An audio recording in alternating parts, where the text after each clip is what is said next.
Hello,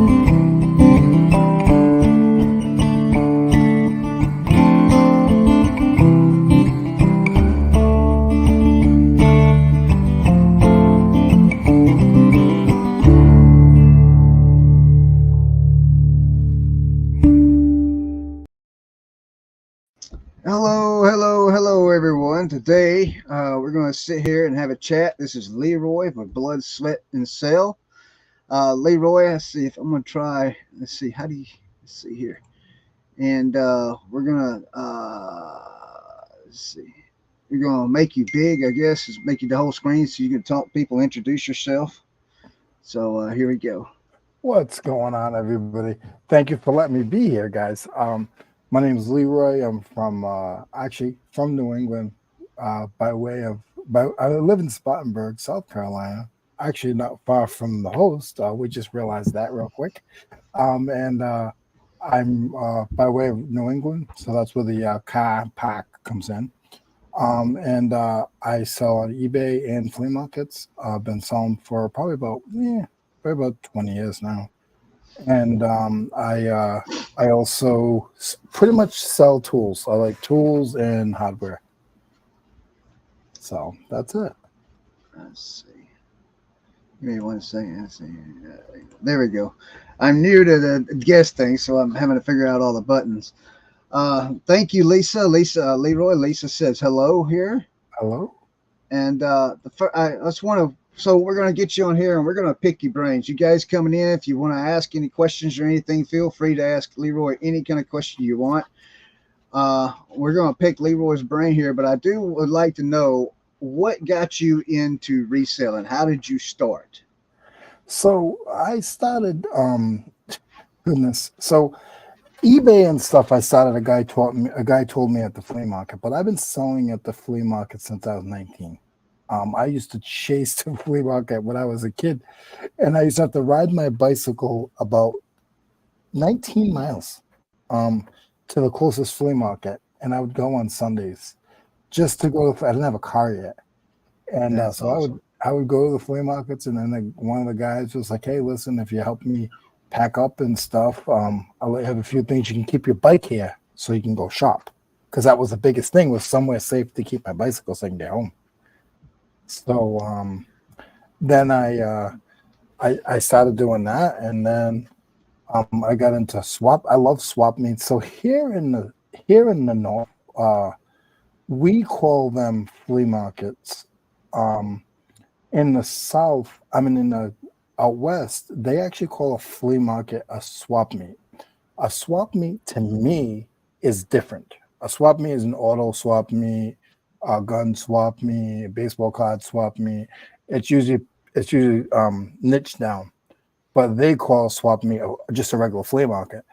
So for me, when I say swap meet, it was auto swap meets. I'd go to auto swap meets and I loved them. They were so awesome. Like, if you guys ever can go to an auto swap meet, really look into it, because they usually have a car show, and then they'll base it around. They'll have a swap meet, like a flea market, pretty much for auto stuff, and you can find some gems there, even if you're not into tools and parts and stuff like that. You can still find some gems there. Oh, that's cool.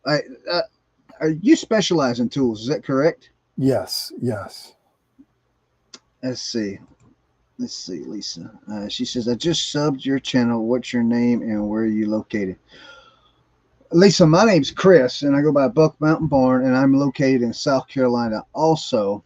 And this is Leroy, and he was just explaining he's in South Carolina. So we like we said, we just found out that we're right down the road from each other. Yeah, we're about 20 miles from each other, maybe 30. Yes. Yeah. And I'm actually looking forward to the meetup that we was talking about. So I'm really excited about that. I think you guys will see a little bit more of us, to be honest. Yes. I like having neighbors. And Lisa came over. She's from RIN, and she's my new buddy. She's like my new best friend, because we started talking, and she puts tool. If you want to get my attention, she puts the tool icon in front of the conversation. So I always know it's her, and I know it's for me. So she started that. So she's the creator of that. So whenever you want to talk to me and with the messages from me, especially in RIN, you just put the tool icon first, and then I picked that up, and I'm like, okay, Ah, that one's for me. So she started that, and I loved it. I've been running with it ever since. Hold on one second. I put my fan on. I am hot. not a Okay.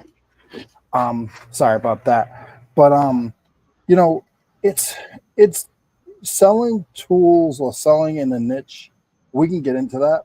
Um, Hmm. it's very different. It's very different I because have actually. No, go ahead. Go ahead. I close my eyes to a lot of stuff. I know, Wow. like here, there's a lot of stuff. So where we live in the South, there's actually see, I'm from Rhode Island. I was born and raised in Rhode Island, and there's a Saturday flea market that's junky. You can go, but you're gonna make 10 cents unless you go the first of the month. And then there's two Sunday flea markets within like 35 miles. Here in the South, I can go to a Monday flea market. I can go to two Wednesday flea markets. I can go to a Thursday flea market. I can go to a Friday flea market up in North Carolina, and I can go to about seven um, Saturday and Sunday flea markets that are decent. There's other ones. I'm saying the ones that I would actually go to, all Right. within about 40 miles. Oh yes, you got a lot But of. but up north, I was not used to that at all. So here in the south, it was one of the reasons I chose the area that I when I moved down here.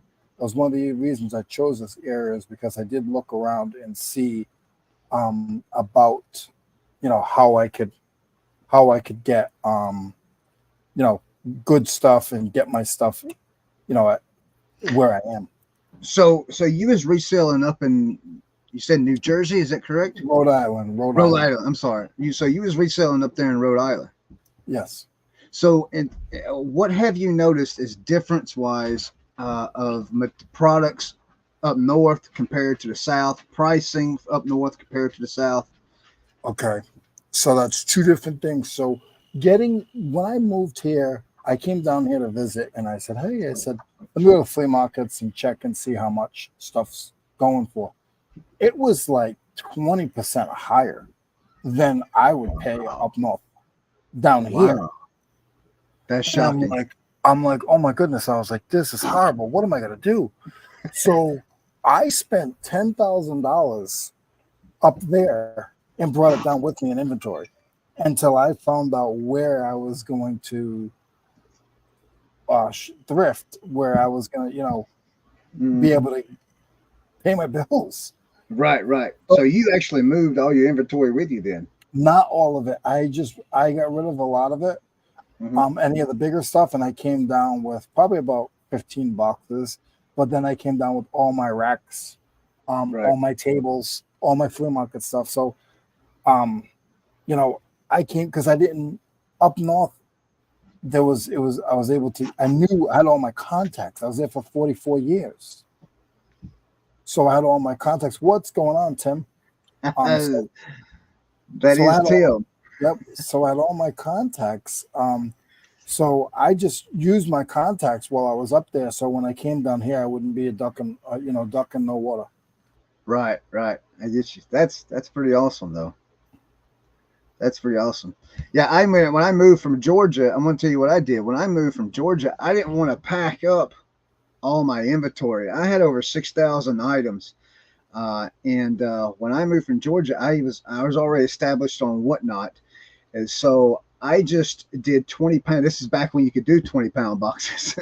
I did 20-pound boxes on Whatnot right out of my storage unit, and I did it for a whole week, and I got rid of 90% of my inventory that way. I didn't lose money. I actually come out a little bit ahead. Now, of Oh, course, I good. didn't, I didn't, I didn't, uh, I didn't make as much as I would have if I sold it on eBay. Of course, we all know that or Yeah, whatnot, you yeah, know. yeah. Um, but I did not lose any money, so that was just a good thing because I was worried I was going to lose money on it. But I ended up doing really, really good with the boxes. All I did was I already had the boxes labeled, had the items in there, and I just took a box down. I didn't do mystery boxes. I just laid everything out on the table and says, "Here it is. Start the bid," and boom, there it went. So I was really excited about that. But I'll, I just I'll I'll definitely have to talk to you about Whatnot, because the guys that I hang out with, they don't really know much about Whatnot. So, and they won't teach me anything. Well, I So mean, I don't know how much I can teach you. I'll definitely have to try to take a page out of your book. The guys at the Reseller Information Network, they teach everybody else stuff, but they won't teach me certain things. Oh, Tim, you hear that?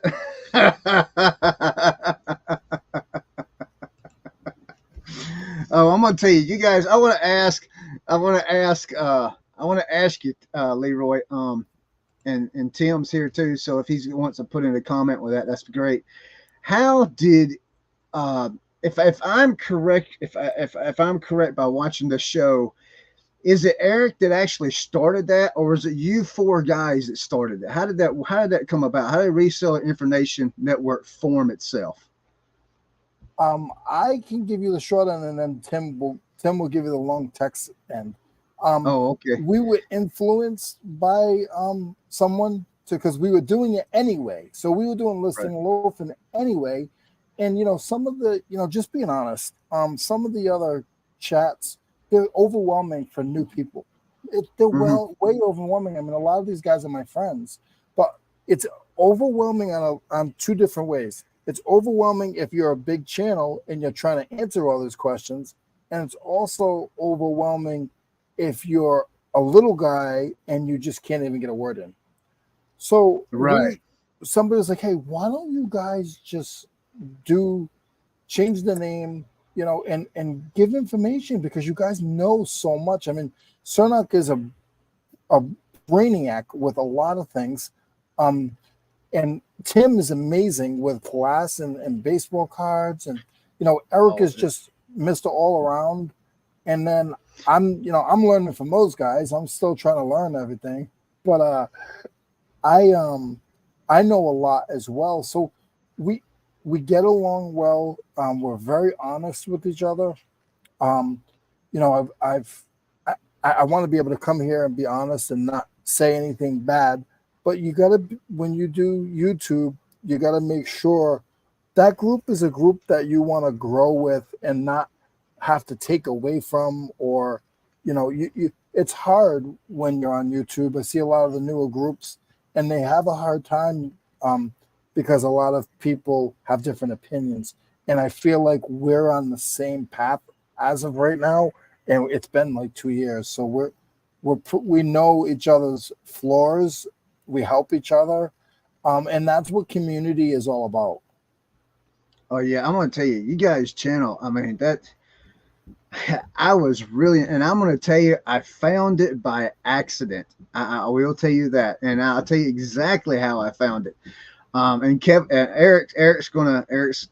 Don't take no offense, Eric, if you watch this, but like I say, so Eric is OBX picker, correct? Yeah. Yes, Eric is OBX picker. I was actually looking for is it Tilt the World TX or the world? Yeah. Yeah. Who's the guy that goes to Goodwill and does his auctions at Goodwill? It's Tim's probably gonna put it in the chat. Yeah, I It's think it's it's something oh, the world, but yeah, yeah. yeah. And so I was looking for him. I was looking for his channel, and I come across Reseller Information Network, and it had OBX Picker on there, and I'm thinking, He's Flip close. the World, Flip the World. That's right, Yeah. Flip the World Yeah. TX. Yeah. Yeah. So I was like, oh, that's him. Let me go in there. And then when I get in there, I realized it's not who I was looking for.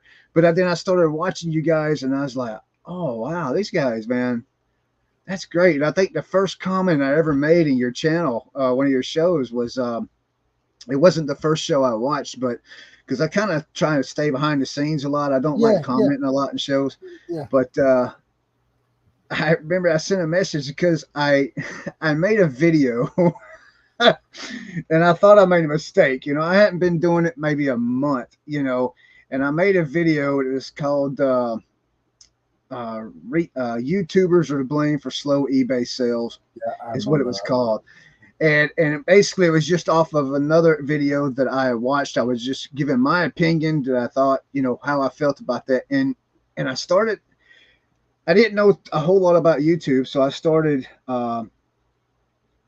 I started getting a lot of views, a lot of negative comments and good comments and I mean the channel to me seemed like it was growing and I was like, man, is this the route that I really want to go? Is this going to be bad? And then a comment I asked in y'all's channel, I asked y'all the same question, and then I think it was Eric that said, I seen that video and it looks like you're getting in on the wrong side of YouTube with the reselling Yeah, business. yeah, And I was like, man, I really don't need to go that route, you know. But I've learned though, I've learned that people really need to hear the truth about what's going on. They don't need negativity. They don't need someone just, you know, because for me, if I watch somebody that's been doing this for 20 years and they're constantly complaining about something and have constantly negative attitude, that's going to beat me down. Really, I mean, you know, they're not beating me down. That's just going to make me think, man, why do I want to do this? You know, yeah. they've been doing it for 20 years and they're not even happy with it. Why, you know? So I try to stay positive. I'm trying to like lead my YouTube channel in a different direction because, you know, a lot of people are under the impression that YouTube, that we live off YouTube. No, I mean, no. We I don't. mean, Some of our friends do, but we don't. yeah, But yeah, right. There we are were some. talking today. We were talking today. We had a meeting today, and we were talking today. And you know, some of these guys, like the ones that try really hard, they grinded for a year, five Hmm. five videos a week, 4 videos a week, and they didn't know. They didn't know editing. They didn't know anything, and they just pushed for a Right. year.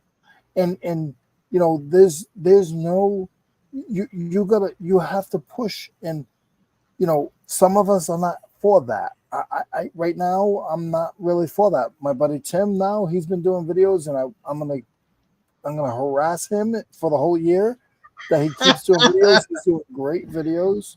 You know, so and you can't look at. I've done morning, so I did a morning show with a guy named Mo, reseller, reseller niche, or yeah, reseller niche, I think it was, and or something like that. I forgot what it was. But we did a show for like over a year, and it was in the mornings, and he was in the West Coast, and I was here. And this was before Information Network. I was doing Information Network on Tuesdays in between. And you know, there were times where we'd have like 5 people, 3 people, and we were like, "Oh man, it's not working." And then we started getting consistent, and we started getting 15 people, and then 20 people. So you look at the numbers. Like if you're on your screen right now and you look at the numbers, I'm not gonna say what the number is. I just looked at it, but it doesn't matter because people will come back, especially you doing the interview part of it, and people's names that people will recognize. You know, they'll come and they'll watch the video later. Hmm. So you Hmm. know, you can't look at it like, oh well, you know, I did a show and there was only 8 people in the live.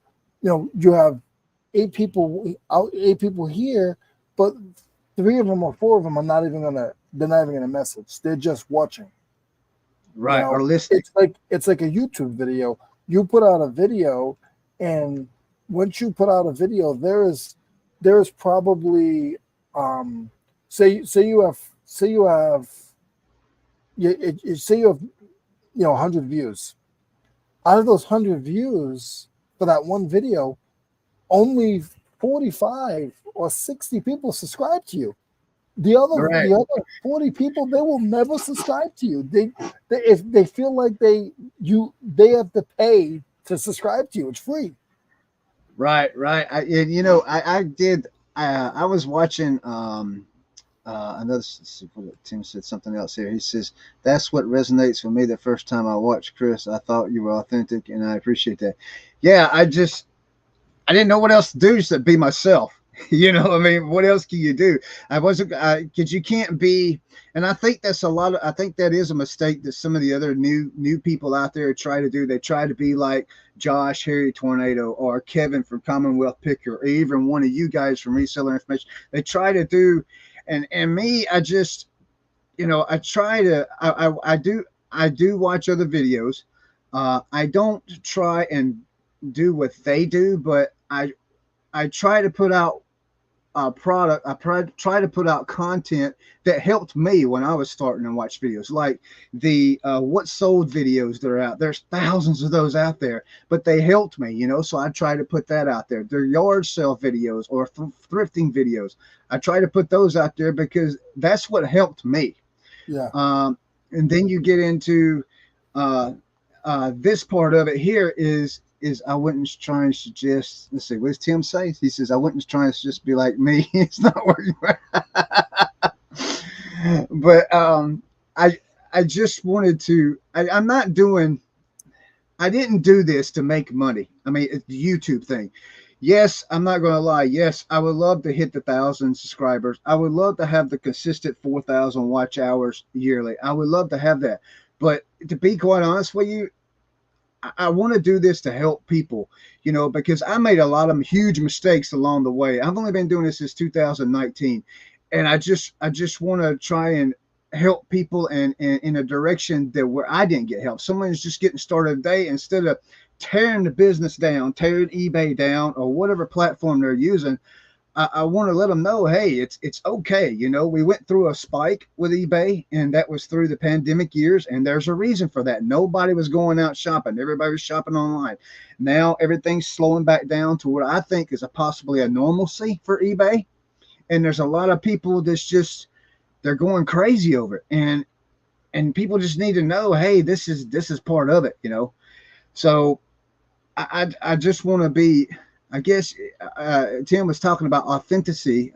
Just be real, you know. I mean, I'm not, like I said, I work 4 days. I work 3 days a week, Monday, Tuesday, Wednesday. I'm here on Thursday and Friday. My sales on eBay look like straight trash. I'm not going to lie to you.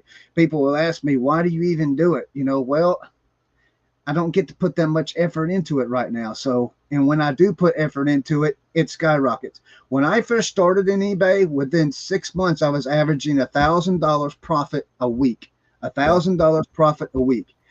When I got sick with COVID in 2021 and I was out for about 2 months of doing anything with eBay, anything, my store was pretty much shut down for 2 months. And ever since then, I've been a struggle getting things back up and running. So, and it's I believe it's just the effort that I put into it. You know, now there's other people out there having problems for some other reasons, you know, and I get that, but my problem is my effort, I believe. Yep. Let's see, Lisa has a. Let's see, Lisa says something here.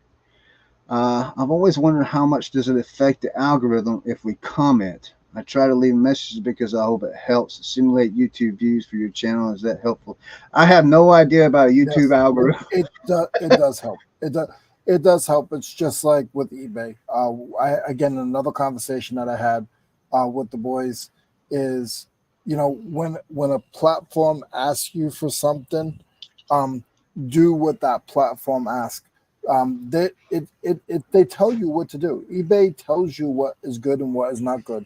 YouTube tells you what is good, what is not good. Until you are great, you need to make sure that you follow the rules and do what these places. If you get a regular job, your boss tells you go over there and sweep the floor. You're gonna go over there and sweep the floor. Right. Like, you're not you're not gonna say, well, I don't want to sweep the floor. Today's Wednesday. No, you're gonna have to sweep the floor. You're not gonna get paid. You You're you have right. to treat this. You have to treat the same way with eBay. I always suggest to people, to try to list 5 items a day, Hmm. every day. And if you miss a day or two, you'll skip it. It won't hurt too bad. But 6 days a week, I say try to list 5 items a day. Give offers constantly if that's your motto. A lot of people, Right. that's not their motto. That's my motto. My motto is price it low, let it go, see you later, bye. Um, Yes, every time I see, every time you get the thing comes up, this you can send the offer. I don't wait till the end of the day. I send it then. You I know. said it, and my one of my other tricks is shipping. You you know, if it's just sitting there, if you have a job and you can't ship every day, that's fine. But if you're not around the house, but if you can go in the barn or go wherever your eBay business is, if you can go and spend a half hour every day and print the label, package the item, eBay sees that you are following through with the sale. If it Hmm. sits there for 4 days or 3 days, you I I I feel that if every time I have a sale, when I get to this warehouse in the morning, I make sure that it's I I I get my whatever sold, I get the label printed and I put it on the rack. And when I leave, before I leave at night, I make sure I look and see, okay, what did sell, what sold while I was here, because I don't have the cha-ching on my phone a Right. lot. So I look and I see, okay, yep, I sold 3 items before I head out of here. Let me package them up real quick and put them on the rack. So whenever I get here and whenever I leave, I make sure that all my items that have sold either the night before or while I'm here during the day, I make sure that they're packaged and they're ready to go to the rack. I'm very fortunate that I have, and I don't know if Tim's still here, but I'm very fortunate. I just found out I have another post office within 2 miles, so Oh wow. I'm up to 5 post offices within 2 miles of me. Oh wow. That's nice. That's nice. So Myself, so you can get your shipping out really fast.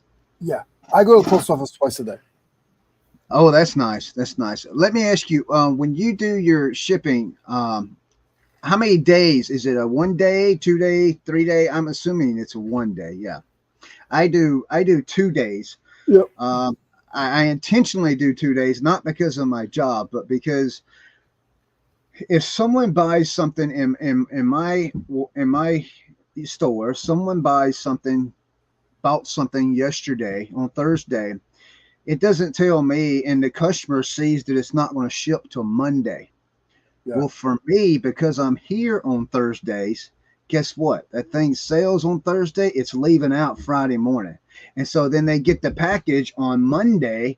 If they're close enough, they'll get the package on Monday. And guess what? In return, that does for me? They leave me positive feedback, fast, speedy shipping, because they're not expecting the package that's shipped till Monday. So, I agree. Also disagree. oh, I used to do that. I used to do 3 day shipping, uh and I huh, wouldn't, and nobody could tell me any different. Nobody, right, until a little bug called Commonwealth talked to me personally and said, "Why are you doing that?" He goes, "You're at your warehouse every day. The warehouse is down the street from your house." He goes, "Put 1 day shipping."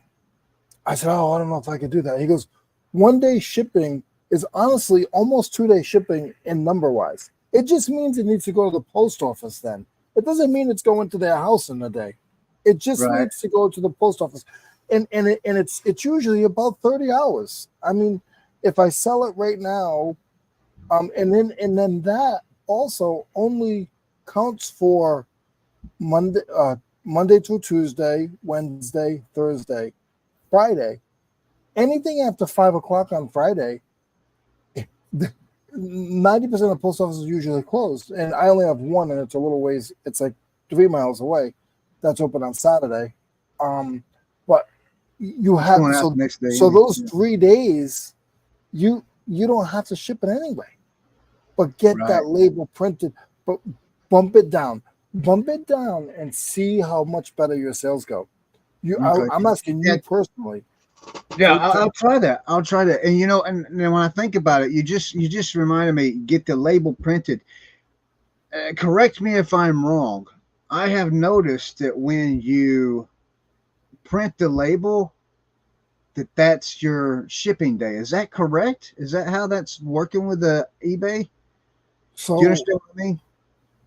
so when you print the label, it shows that the label was processed. Yes, Okay. but I've printed labels and I forgot the package and sat in the car for 3 days, and I've never had a problem because they just think it's in transit.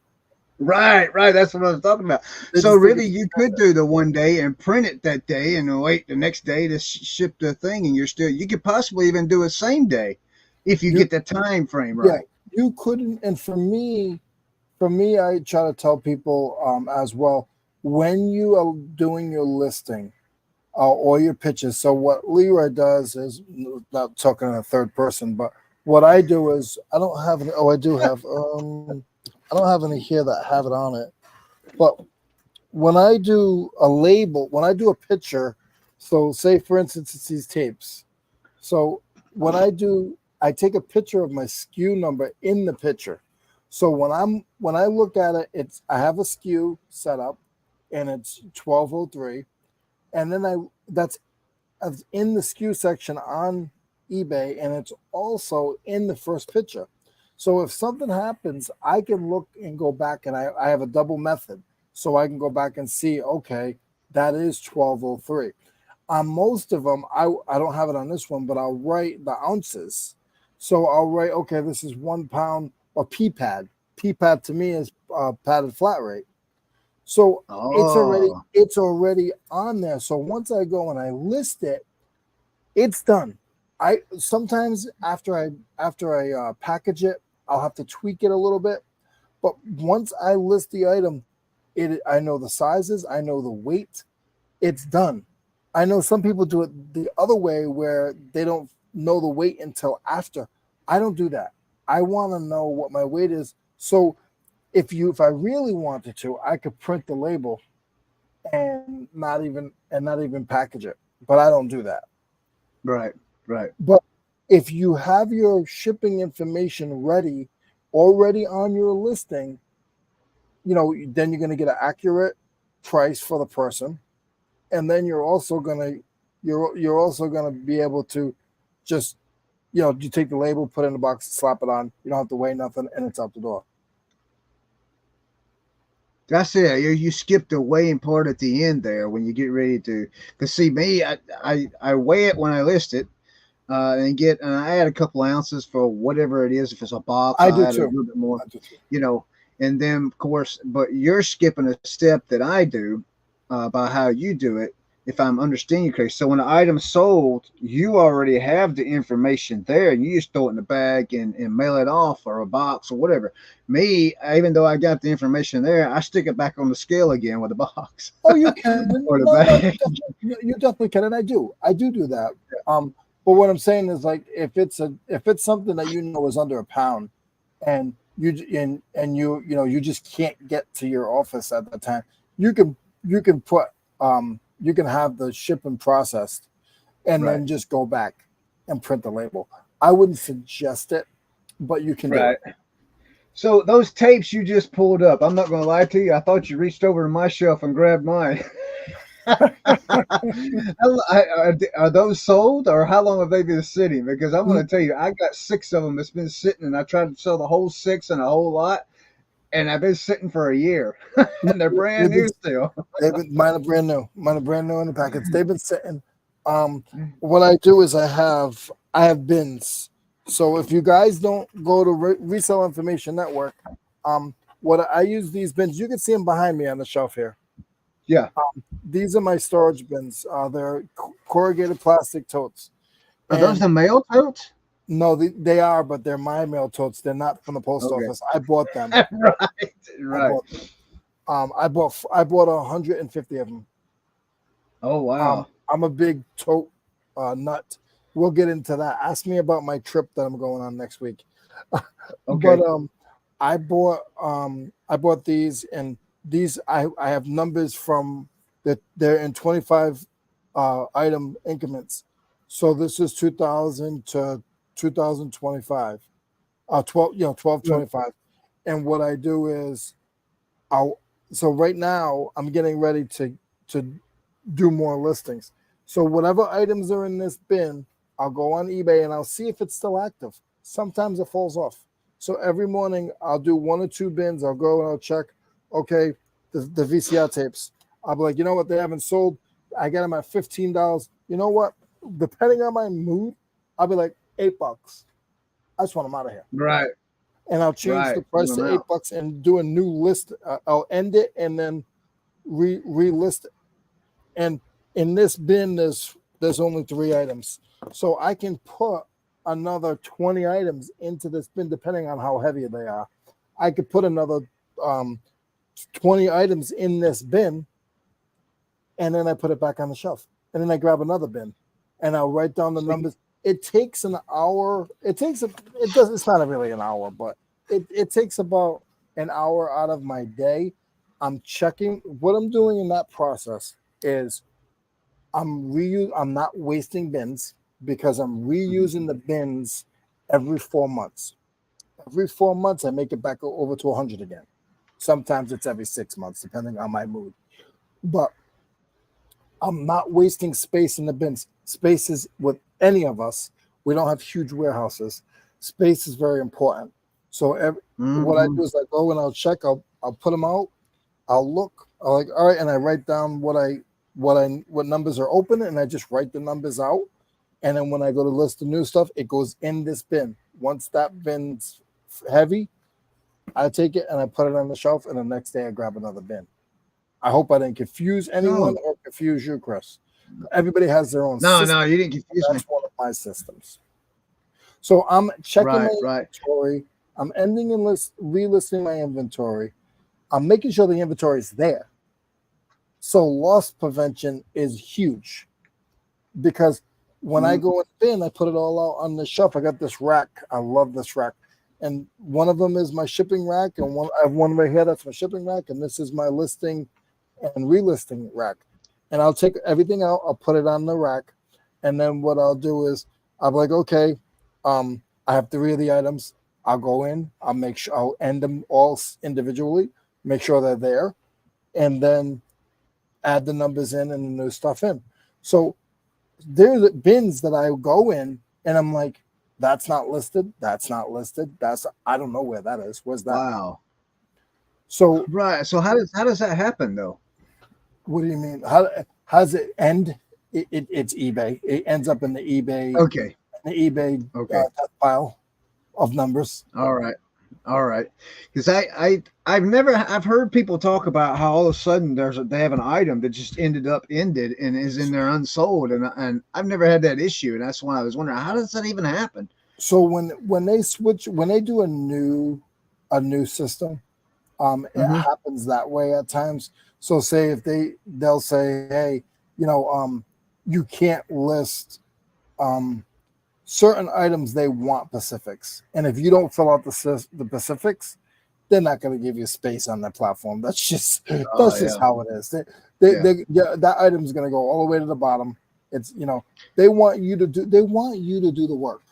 They don't want to I do the work. have a Right. I want to ask you if see if you've. I think the person is actually watching the show.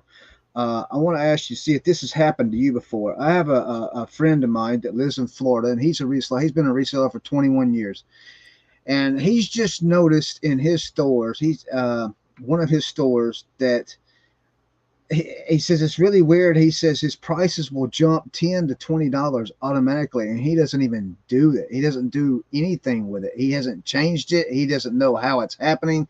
eBay can't tell him why it's happening. And I just wonder, have you ever run across that instance before, or anybody else that has, where the prices just change? I've never seen it. I've never seen my personal prices change. I've seen shipping change. I see that on a week to week basis I've where seen that I'll too. put it as it used to be first class.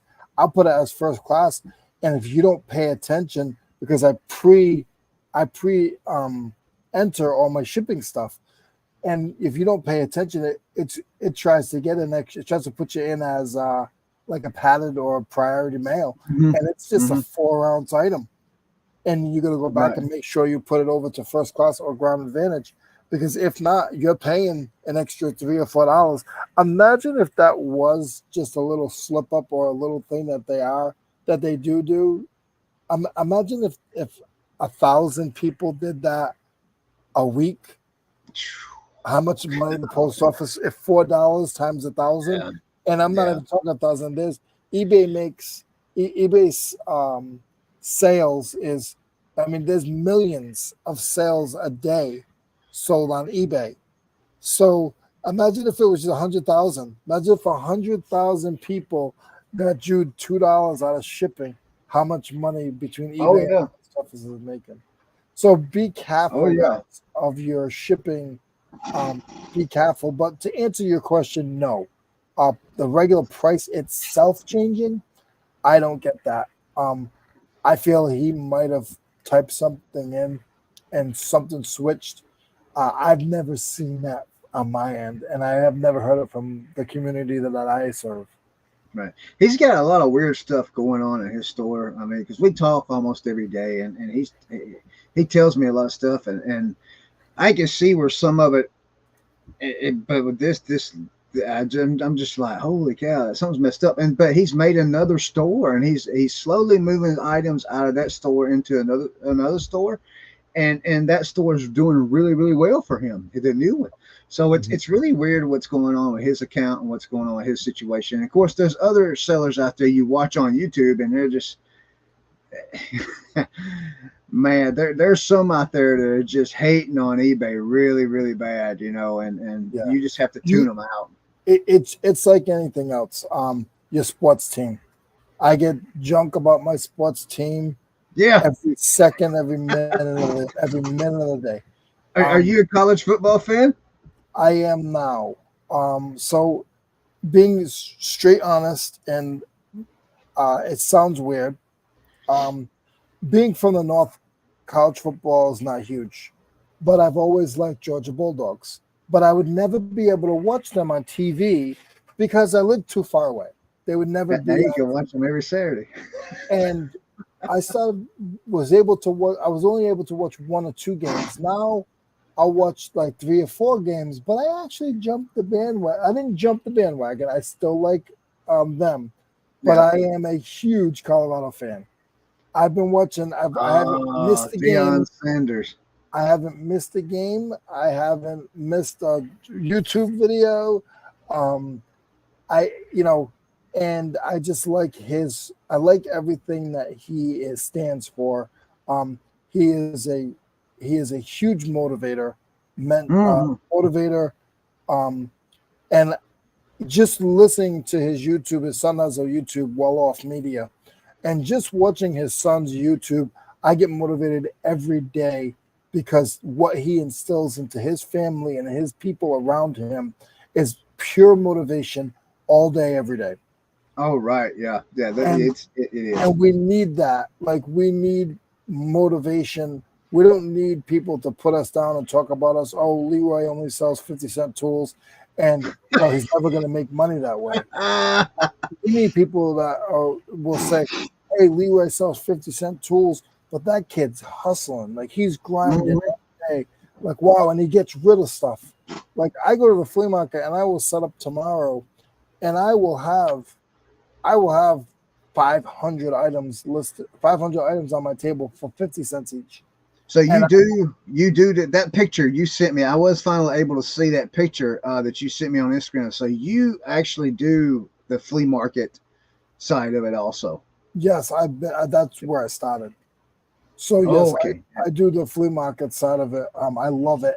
I have a lot invested in the flea market. Let's see. Lisa's got a Um, question for you here, yes, Leroy. It says, do you ever use any other shipping method other than USPS? UPS for my bigger stuff. But that's it. I have so many. If I have an item that could go to UPS, which is 3 miles away, or it can go to USPS, which I have three of them within a mile, Mm-hmm. um, and it's only a $2 difference, I'm going to send it to the USPS Right, because right. I'm not going to go all the way to UPS just because I'm going to save $1 or two. Now I sell bigger items. Like I don't know if you guys see this. I've got a black and white TV right here. That will go UPS when I get ready to sell it. Um, Also my golf Agent clubs. Roots, what's up? Yeah, I send my golf clubs UPS also. When USPS did the hello um, Chris. Cajun Roots, Johnny, my mom was somewhere else. Yeah. Hey Johnny, it's good to see you. I gotta say when USPS did the surcharge on the items over 30 inches or something like that, I think it was 32 inches. They started a $15 surcharge. So instead of you being able to ship a golf club for around 10, 11 bucks, it started being 20, 22 bucks. I went to UPS doing that. So that's how I started it. That's why I use UPS. Good evening, Buck, Leroy, and chat. Good evening, Miss Lachey. Good morning. Good But afternoon. Good morning. have you ever Good evening. used FedEx at all?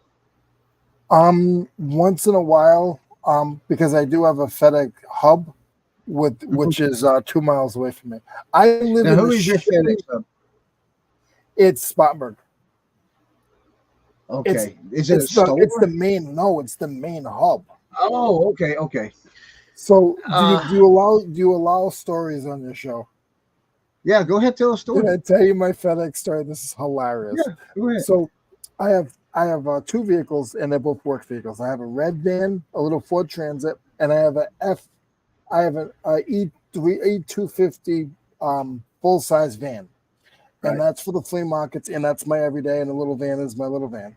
So I had to go ship out a package, and I have no lettering or anything on the white van. So I had to go ship out a package. When I first got here, I was like, they were like, oh, the hub's right there. So I said, oh, where do I go? I said, oh, just drive right over there. So I drive through the God shack. The God shack looks at me. I look at him. I go in. I'm like, where do I park? There's just all FedEx trucks. So I park next to a FedEx truck. I'm standing there, and I'm like, where do I go? And I look at the big hub, and I turn around. I see another building. I walk to the building, and I was like, hey, where do I bring my packages? And the guy goes, hey, what are you doing in here? I said, ban our package. Because you don't belong in here. I said, what do you mean I don't belong here? I got my vehicle in here. He goes, well, you can't be in here. You need to go do that on it. Go from the outside, go park over there and go into that building. Holy I said, cow. well, you dummies let me in. I didn't know I wasn't Yeah. supposed to be. Man, I was in there. I was cracking up. I said, this is hilarious. Yeah. I literally cracked security at FedEx. Look, Um, you can drive a U-Haul in there now and pick up packages if you wanted to. Yeah, FedEx, I don't use FedEx. And the only reason I don't use FedEx is because of my personal experience of having packages delivered to me by FedEx. That never, I mean, they say it's delivered and then it's 3 or 4 days before it's delivered again. I mean, FedEx, I've had I worked horrible. for FedEx one Christmas, and Oh, all I'm wow. going to tell you is actually, it's 2 Christmases. All I'm going to tell you guys is I will never, ever put fragile on anything. Do it again. I will No. So not put, tell me no, about your trip. no, I will never put fragile on anything. Oh, yeah. Yeah. Do Is that one not of them things? write fragile on your packages because that means kick me. Yeah. Yeah. We Yeah. used to kick those packages across the trailer. Do not Man, I write told fragile on an item. a guy at the post office one day, he says, we was talking about a package I sent out, and he says, you want me to put fragile on it? I says, no, I'm not giving you permission to kick the sucker around. What's wrong with you? Well, and you didn't even know that was true. It's true. Yeah, because every time I send anything out fragile, I'm gonna tell you, Tim, I, your boy Tim, man. I mean, I watched a video of him wrapping glass in this bubble wrap, man. It looks like, I mean, it's unbelievable. I mean, to me, it looks like something. Once he wrapped it, he can probably bounce it across his floor and not break. And I'm getting that bubble wrap because that was probably the best video I had ever seen from a personal use because of the simple fact that every time I send out a breakable stuff, I wrap it in bubble wrap. I literally wrap it in bubble wrap, do really, really good job with it, and it still gets broken. But this stuff he's got, I'm like, yeah, I need that. I'm going to get that because I feel like I could probably throw that across the room here and I would be good to go. So tell me about your trip. You said you asked you about the trip you got coming up. So I I because I do the flea markets, I sent you a picture. I will show the chat a picture.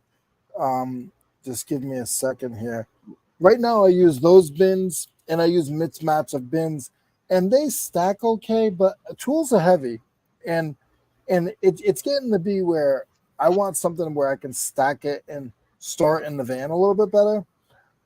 So I was gonna make bins. There's a guy that I Google over, not Google, like Google over, like one of my people that I look up to in the flea market stuff, and he has these bins that he had made, and they're awesome. Like he made them out of wood, and it's a pain in the neck. It takes about a week and a half to get it all taken care of.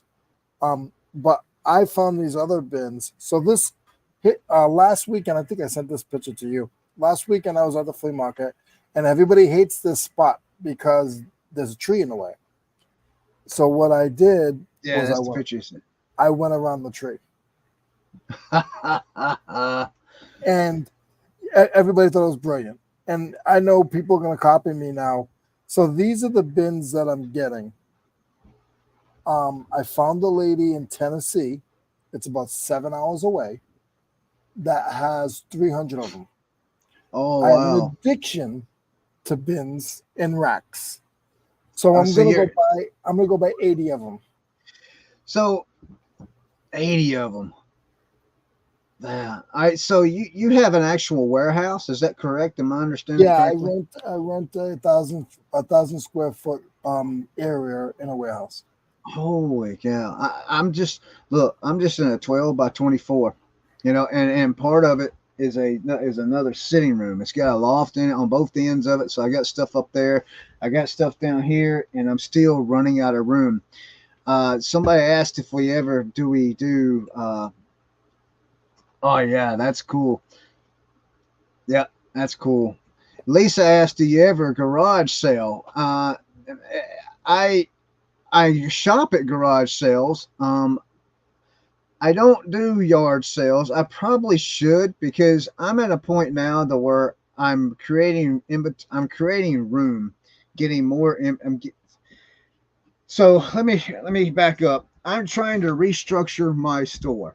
Yeah, When I first got into the business, of course, things have changed since I did because I sold everything off at one point for a move. But when I first started out, I bought anything and everything I could come across. I did. I was watching videos, and if this person picked it up, I didn't know nothing about sell through rates. I didn't know nothing about any of that mess. And if I watched some video where somebody picked it up, I grabbed it if I saw it. It didn't matter. So I was picking up all kinds of stuff, and that was bad.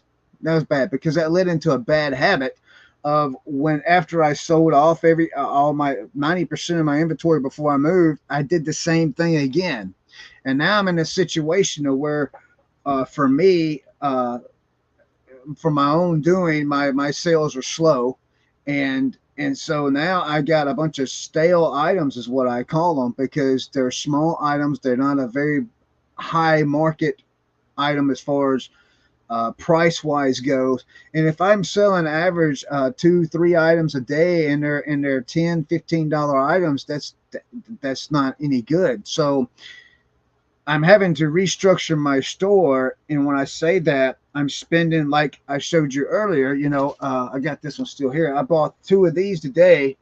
I bought them for $25 each. I bought two of them for $50. They're brand new, and they're Facebook portals is what they are. They're like a smart video calling designed to fit in your home. So I bought two of those. Well, they sell uh, between 60 and $100 each. Somewhere around there, right in there. So instead of me spending $5 on something that's going to make me $15 to $20, let's see. you can finish your conversation. Finish your conversation. Okay, instead of me adding spending $5 to make $15 to $20, now I'm spending $25 to make $75 to $100, maybe $60. I've had 3 offers on this since I've listed it, and I ain't been listed an hour. But so that's what I'm trying to do now. I'm trying to get my items, better quality items, I guess you would say, higher priced items. Like I spent $50 also 2 weeks on it goes on a table saw inside of a shop. It's the hose that the sawdust comes out of and goes Yeah, down vacuum into the setup. Yep. gate. Those sell from anywhere from $250 to $300 on eBay. There's 6 listed, 4 sold. I paid $50, brand new in a box. Yeah. So and I didn't promote it because of the sell through right there. There wasn't that many listed, so I didn't feel like I needed to promote that. So I'm just trying to get better quality items to lead back to the garage sale. So I might end up moving my lower priced items back out the door through a garage sale. I have been doing whatnot auctions, trying to get rid of some of them also, because at this point I just want to break even. And if I go below under even just a little bit, I don't care. I'm good with it. So explain to me what this is here, Leroy. So what I'm gonna do is I'm gonna give you guys a little show here. The thing is, like everybody says, they don't like selling small. When you had said you put a trigger, you were like, I don't sell little stuff or try to put my stuff up higher. I Mm-hmm. want to put a certain stuff that's higher. I sell a lot of stuff that's under $15, and I still make a living. Um, and when you look through my store, well, I'm going to show you all the stuff that I'm showing you. I pay $1.50 for. I do not Right. buy my stuff for a lot of money. So this is all my sold stuff. This is some parts that I bought. Now this blade, it's missing a tooth. Okay, it's brand new, but it is missing a carbine tooth. I sold. You can see the one that's missing. It's right there. Right there. Yeah. Um, I said I was going to throw it away. If I bring it to the flea market, I'm not going to get 10 cents for it. It's brand new. I listed it the other day. It sold in one day. It's worth $50 if it had all the teeth. I Mm-hmm. sold it for $10. Look on it. It says parts only. Right. So Right. I list everything that goes in my hands if I can. Unless I think I should sell it at the flea market. If it's not odd enough, I sell it on eBay. A $6 screwdriver. Now this is a torch tip. I got that for 50 cents. Sold for 55. So I'm not Oh wow. Wait a always minute. Can you back up a minute? Let me look at that. So you actually sold. the tip. That's just the torch tip. Yeah. Holy cow. Yeah. If you look, a lot of my stuff is tools and parts. So I had a drill. I had a grinder. The grinder, it started up, but it wouldn't hold the RPMs. So what I did was I took it. If I sold it at the flea market, I'd get $5 for it. I just sold just the knob, just the two bolts to hold the blade on, 4-inch grinder for $19. There's the handle. There's the handle, Wow. $8. So Holy cow. so I made $25 off of that grinder, and I still have 8 pieces left. You see, when the reason I like selling the small part stuff. I did like kitchen appliances, man. Yeah, Back when I first started, I was selling crazy kitchen appliances for crazy money. I mean, the parts of them, and it was yeah. killing me. But um, the reason I'm restructuring mine and just trying to steer away from small items, like I said, I'm selling 2 to 3 items a day, and to me, I could be wrong. I may be making a mistake. I'm going to find out. 2 to 3 items a day is not putting me back where I used to be. It's not putting me to where I don't have to go to Georgia 3 days a week and work a Yeah. 9 to 5. You follow what I'm saying? And the reason I'm only averaging 2 to 3 items a day is because I'm only really truly putting about 30% of my time a week into Yeah, my eBay store the eBay because store. I'm gone. So that's why I'm restructuring. But yeah, I mean, but you I mean, just gave me a great idea, and I don't like know why I didn't think about this. outlets. Outlets. I went to an auction. I got a box of outlet. I got a whole bunch. I go to auctions, and I'll tell you guys how I thrift in a minute. Um, we are at an hour, but I can give you more time if you can No, allow me no, more go time. ahead, go ahead.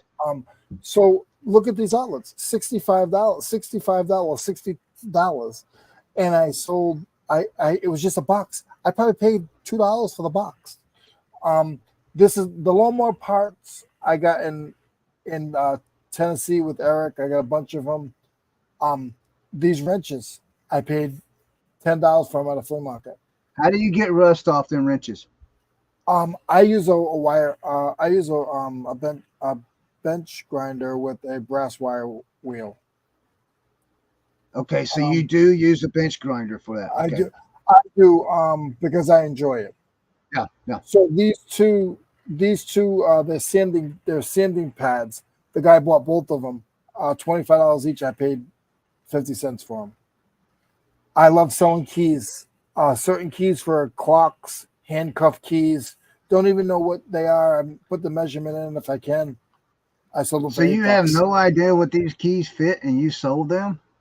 All I did Or was give them the measure. I put clock key because the odds are if it's square, it's a clock key, or can be used for a clock key. I see, bought that's like, I bought this. I bought a whole lathe, and it was the lathe, it was the rest, the arm for the rest, the legs. I got rid of the legs. I sold just the motor for 75. I bought the lathe for $30. I sold just the rest for $25 each. So $50 paid for this. I could have threw this pot away. I didn't care. I had a tote. I used, guys, those stolen. I'm gonna be real right now. Those stolen Dollar General totes that you see all over the internet. Buy them if you can. If you can buy 5 or 6 of them, you can ship in them. You're going to spend more than $5 at Home Depot for a box when you can charge them a wait a little minute, bit you can extra. ship them totes? Yes, you can ship those totes. Come on, boo boo. I had no idea you could ship them Dollar General totes. I have 3 or 4 of them. Yes. When I have bigger items, I pad them up and I ship them. So Oh, wow, I had no this was idea. just a remote for a hoist, $45. Golly, see, you're getting me Look, excited about. look at. So I went. I'm sorry, and then No, tell no, me where to stop, Chris. So no, no, um, no. I have a question for you though. I'm gonna cut you off, and then you can take your question. So when you go to these flea markets now, everybody says, "Man, this sucks." All my flea markets have box store stuff, and it stinks because it's all returns.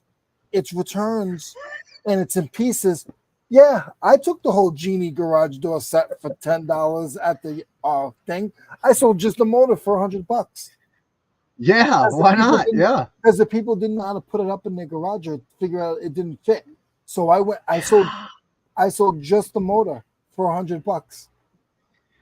Let me ask you, breakers, the go and breaker panels Yeah, that you see at yard sales and flea markets.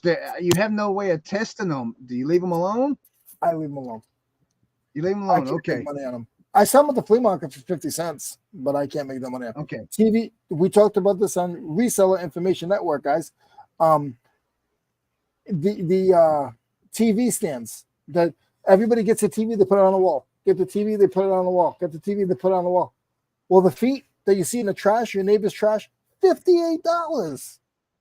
I'm going to tell you something about, you mentioned about trash. I'm going to tell everybody that's watching here right now, and I'm not ashamed to admit this at all. Here in South Carolina, I go to the dump every Saturday. Every Saturday morning, they have an electronic bin there. Every Saturday morning, I pick up some type of electronic out of there. And I'm Yes. going to tell you, here's why. Okay, some people say, well, it won't work. I don't care if it doesn't work because them electronics, you can sell them for parts. I've sold combo units for parts. I just picked up an original Xbox. I'm going to sell it for parts. I had no way of testing it. And here's the trick. That black and white TV I got right there, Yep. guess what? I got it out of electronic bin, and there's not a thing wrong with it. The sucker works perfectly fine. I've got it on eBay for $200 and something right now. And believe me, I've got a lot of watchers and a lot of lookers on that thing. Combo units. Combo units, I picked up 2 of them. One of them I had to sell for parts because the ejection part on the CD player, the DVD player does not eject out, so I'm selling it for parts. The other one, there's nothing wrong with it. It records, it works, it plays both sides, it does exactly what it is, and there's nothing wrong with them. You guys go to your dump, and if you got an electronic bin in there, pick up pieces for the sale because they do sell. You can at least sell it for parts or for if nothing else. I had a lawnmower and I wanted to bring it to the flea market, and it ran, and the carburetor leaked a little bit, but it did run.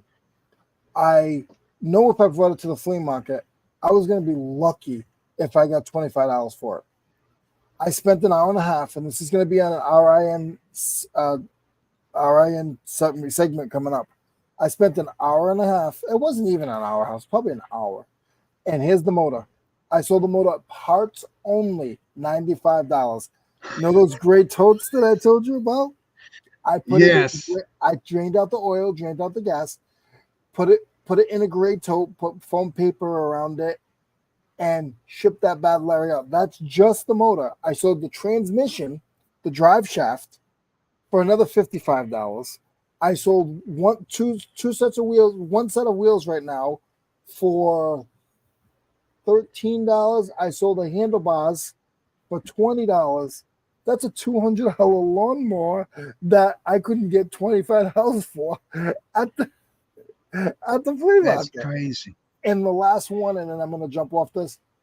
All my buddies, Tim, Eric, Sonak, the guy in North Carolina, Casey. I love these guys.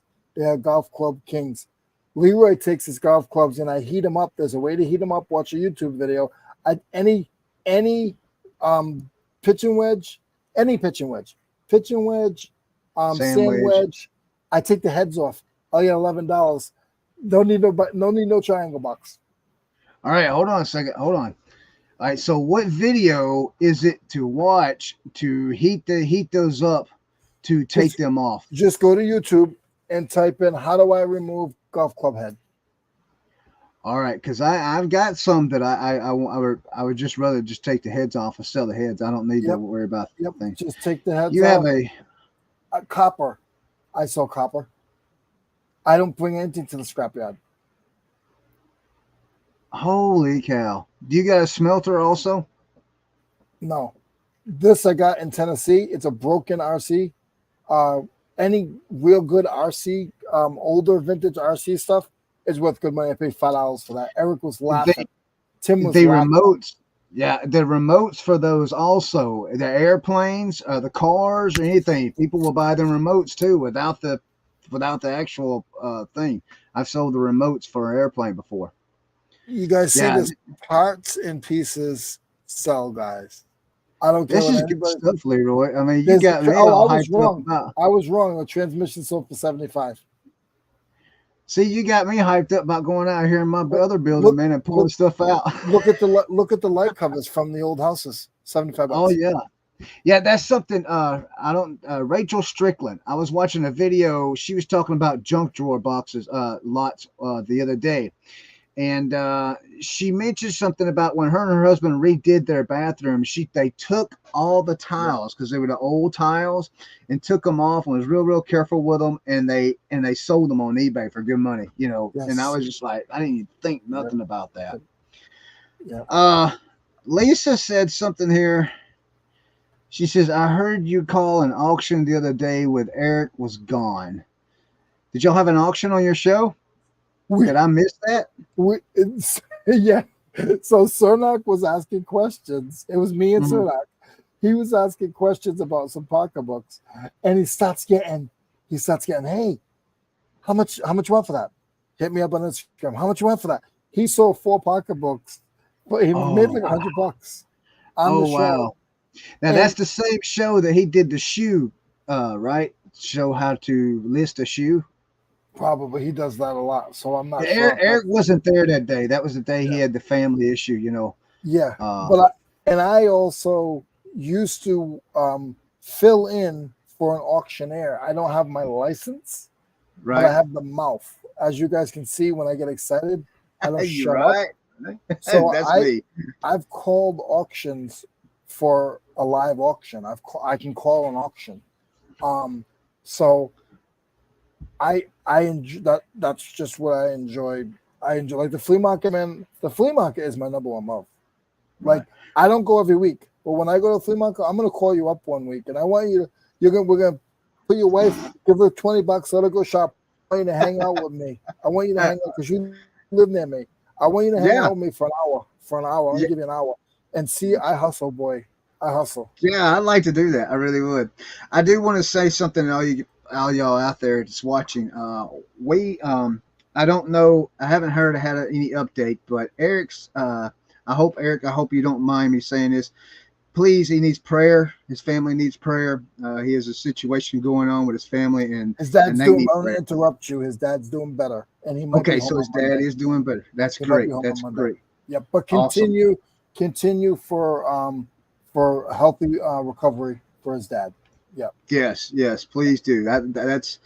I'm gonna tell you, I lost my dad 3 years ago, so I know that's tough, man. That's Yeah, tough. And so Eric needs prayers. His whole family needs prayers. Dad needs prayers, man. You guys yeah, just yeah. keep him in your thoughts. Eric is my big brother. He is my reseller big brother. I love Eric with all my heart. I talk to Eric I, 4 or 5 times a week. Whenever he goes to the big sales, he could be 2 hours out of the way, and he will pick me up. that's Um, cool. That's cool. Eric, he looks out for me. I can't. I don't know how much. I don't know how much to say. Like I really, really care about the man. All of those guys, to be honest with you. And Right. when I heard that his dad wasn't good, man, I didn't sleep one night. There was one whole night, and he doesn't even know this. I couldn't sleep because that's my buddy. Like I Yeah. talk to him all the time. You know what I mean? Like I hear his dad in the background. I hear his parents, his wife. Like that. That's my friend. Like that's my brother. So it hurt me. Like, and whoever's close around me, that what's wrong with you? And I was like, a good friend of mine is because his dad was turning for the worse. So Yeah. that hurt me a lot. Like I was ready to go down to see him if I needed to. I already made plans. Uh, If I need to go see yeah. Eric, I'm going to see Eric. Oh yeah. So Eventually, I'm actually hoping that I can get uh, each one of I like to get Tim on here. I like to get Eric on here, and I like to get Cernock on here. Now, if I'm not mistaken, Cernock's name is Chris, also correct? yes, yes. Yeah, I like to get him on here too. Individually, like we're doing here. But you being so close, I'm really looking forward to us getting together and meeting up. I that's that would be a thrill for me. To be honest with you, it really Yeah, would. I just I'm coming that way. So next week when I come back from Tennessee, I might let you have a video. You do because you do regular videos, right? Regular record. yes, I might yes. I didn't I get might one done this week, but I do regular I videos. might stop by your house with a van full of totes. Well, I will not be here till Wednesday night. Now I leave No, that's Sunday and I not won't be until. back till Wednesday. What time do you leave on Sundays? I leave Sunday morning, and here's what I do: is I do the video work, the live feed work for our church. Yeah, I'm yeah, actually the guy that handles all that, so I yeah. leave the house around 8 o'clock on Sunday mornings, so I can get there by 10. Where I got to go to Georgia. So So are you the director or are you? uh, it's not an official position, but I'm the guy. Do you guys I, post online? Yes, yes, we have a Facebook page. Yes, Facebook page is North Clayton Church on Facebook, and then we have Marvin Reed Ministries on YouTube. All our services are live. How many cameras Everyone. you guys got? I use one. We just use one right now. We're not a So big church. We're a very small church. I use vMix is what I use at the church. okay. I don't. That's what I was concerned about the StreamYard. I never used StreamYard before. I use vMix at church. That's what Uh, I'm used to. It's a different program than this too. So oh yeah, yeah. It's a lot different. it's more easier to navigate from what I can tell. If you're not familiar with vMix, it's kind of a little more difficult. But yeah, I use one camera right now. I'm fixing to hook up uh, it's not an Xbox controller. It's a different type of controller, remote control, because right now I just use a remote to move the camera. And so it's kind of Yeah. shifts real fast. So we just now recently got a remote control for me. I'm going to use that instead. It's going to be really nice to use. But so that's the reason I go on early Sunday mornings and then don't come back till Wednesday nights This after is my Wednesday nights. setup every Sunday morning that I work behind. So so that's at your church? Yes. I'm in the control room too. So I'm in the Oh, okay. yeah, so I do shading. So Okay. we have 7 cameras. So Oh, yeah, wow. it's a big church. So we got 7 cameras. That's the director. And I'm next to the director. I proof and change the color for all of the videos that he pulls up for online. Okay. So Okay. this is my setup. Yeah, y'all are a whole lot more advanced than we are. Yeah, Uh yeah. But it's just I funny how we're just getting to know each other. It's like, oh wow, like he does what I do. Yeah. Do you we just actually went with a new digital soundboard. It's the QCS Touch Mix 30 Pro. Okay. Are you familiar with that one? I'm I'm It's a about two digital. years in, but I'm just on the shading right now. Right, right. Okay. I haven't even done directing yet. If I'm next up. if you go to like I said, Marvin Reed Ministries on YouTube, Yeah. and you watch a video. Now, the last few videos, I wasn't there at all this week, so they got a lot of singing in those. We try not to, I try to edit all those out. You'll see what I'm talking about. It's just a basic video. The video starts, he's Yeah. preaching Yeah. or whatever's going on, and then when he's over, I end it. I mean, it's nothing fancy to it. Yeah. To be fancy, you got to record it, and then you got to go back. I was doing that at one time. I was recording everything, I was recording the live, and then going back and making an intro and then an outro and doing all Yeah. that Yeah. and then putting it in. Then he had a delete. Then you got double videos on the file, and I was just like, man, do you really have to have all that? And he says, not really. He says, I just wanted to have it preaching. I says, all right, we'll do that. But no, But that's also, we could talk about that offline. yeah, But yeah, it's crazy when you know, we all have real lives, and I don't even, I know Eric knows what I do because Eric does stuff with the church too, but you don't really know what other people are into until you get to know them. Like you would right. never think. I never thought I was going to get into that, but that's just a whole nother story. But I don't want to make your show too long. I'll talk to you on the backside. Yeah. I was We're just an fixing hour to. and 16 minutes in. Yeah, So I'm fixing to make you a little larger, and then that way you can make your announcements and stuff you got going on coming up. guys, it was a pleasure for me to come hang out with Chris. I appreciate you guys that watch Chris and support Chris. Guys, if you watch this or you're watching it, share it on your social media so other people can watch this video. And I'm going to tell Chris right now that I will make sure that he gets a few of the guys from the Reseller Information Network, maybe all of us together, to come on and hang out with Chris. And again, thank you for allowing me, Chris. It was just I bumped into you and you were like, yes. So everybody who stepped in the chats, we appreciate you. If you didn't step in the chats, but you just watched from behind, that's awesome. Thank you for supporting Chris. And I will be back, guys. All right. Let's see. Guys, thanks for coming by. We enjoyed this. I've had a blast. I hope you guys have had a blast. I've learned a lot about selling parts of motors and other small little gadgets. And this last little bit, learned a lot about Leroy, which is really, really fun.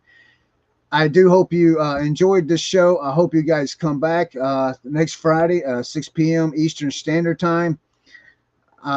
I'm going to be putting out another video this coming week, probably a what sold video, so keep an eye out on that.